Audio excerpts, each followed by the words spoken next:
Bonjour à tous, bienvenue dans une nouvelle vidéo. Aujourd'hui, nous allons simuler une pièce en tôle.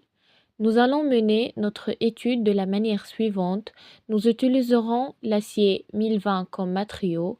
Nous définirons des éléments de coque sur la pièce, puis nous appliquerons une géométrie fixe sur ses bords, ainsi qu'une charge distante avec ses coordonnées.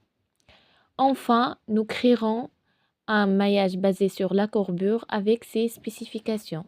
Comme d'habitude, pour commencer, la première chose à faire est d'aller dans l'onglet Simulation et de créer une nouvelle étude statique et de confirmer. Maintenant, c'est l'application de matériau. Cliquez sur Appliquer un matériau, sélectionnez le matériau, puis cliquez sur Appliquer et fermez. Maintenant, nous définissons des éléments de coque dans la simulation. L'utilisation d'éléments de coque présente des avantages significatifs. Ils réduisent les coûts de calcul en simplifiant une géométrie 3D en surface 2D. Cette approche améliore l'efficacité sans compromettre la précision. Pour cela, faites un clic droit sur la pièce, puis cliquez sur Définir des coques avec des surfaces sélectionnées. Ici, je sélectionne les faces et définir l'élément de coque avec l'épaisseur de la pièce.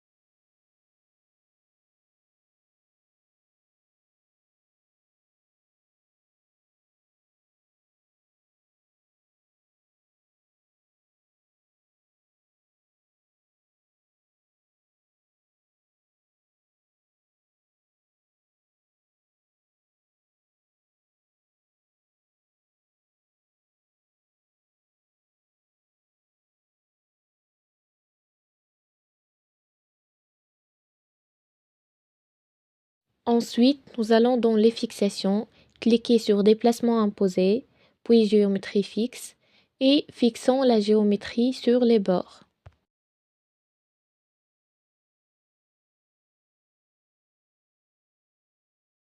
Après cela, nous appliquons des charges externes.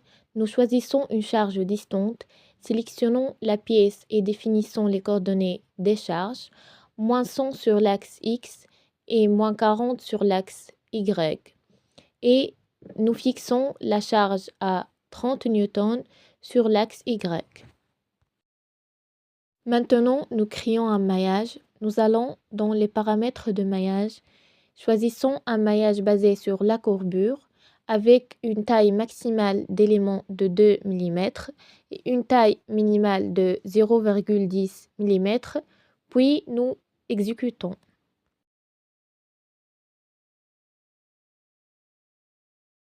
Voici notre maillage et nous pouvons voir que la pièce est en 2D grâce à la définition des éléments de coque que nous avons fait plus tôt.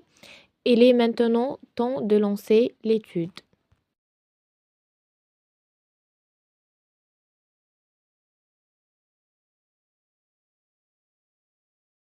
Comme vous pouvez le voir, la pièce s'est déformée en raison de la charge distante, mais bien sûr, cette déformation est exagérée car nous travaillons sur une échelle de déformation élevée.